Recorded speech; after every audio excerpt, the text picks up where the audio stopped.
जी, तो अस्सलाम वालेकुम प्यारे बड़ों। भाई क्या ज़माना आ गया है, अब बच्चों के साथ-साथ अब बड़ों को भी नसीहत करनी पड़ रही है। तो मेरी ये वीडियो बड़े लोगों के लिए है, ऐसे लोग जो गाड़ी चलाते हैं और गाड़ी चलाने के दौरान मोबाइल का इस्तेमाल भी करते हैं।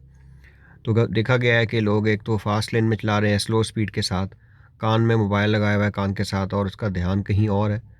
या मोबाइल गाड़ी चलाते-चलाते मोबाइल से मैसेज कर रहे हैं या फ़ोन पे किसी का नंबर ढूँढ रहे हैं और एक हाथ से मोबाइल को पकड़ के। तो ये बहुत ही ख़तरनाक रुझान है पाकिस्तान में।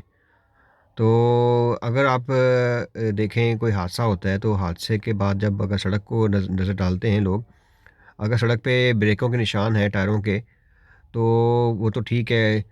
अगर ब्रेकों के निशान नहीं है हादसे के बाद और गाड़ी सीधी लग गई है किसी चीज़ में, तो इसकी 2 ही वजूहत हो सकती हैं। या तो ड्राइवर सो रहा है या वो मोबाइल को इस्तेमाल कर रहा है।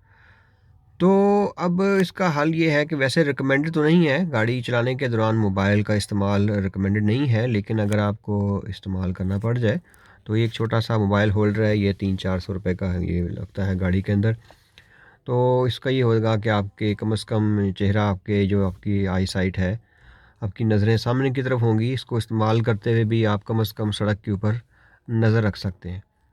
तो इसकी रिकमेंडेशन तो नहीं है, लेकिन अगर आपको इस्तेमाल करना पड़ जाता है, जैसे जैसे आपने लोकेशन लगाई हुई है मोबाइल के ऊपर, मैप का इस्तेमाल कर रहे हैं या कॉल भी कर रहे हैं आप उसके साथ हैंड फ्री के साथ या बगैर स्पीकर फ़ोन पे, तो ये आपको बहुत हेल्पफुल हो सकता है किसी भी मामले में। तो हाथ में पकड़ के मोबाइल को इस्तेमाल करते हुए गाड़ी चलाना it is not very good practice. तो आई होप सो ये आपको एडवाइस आपके काम आएगी। Thank you and see you next time.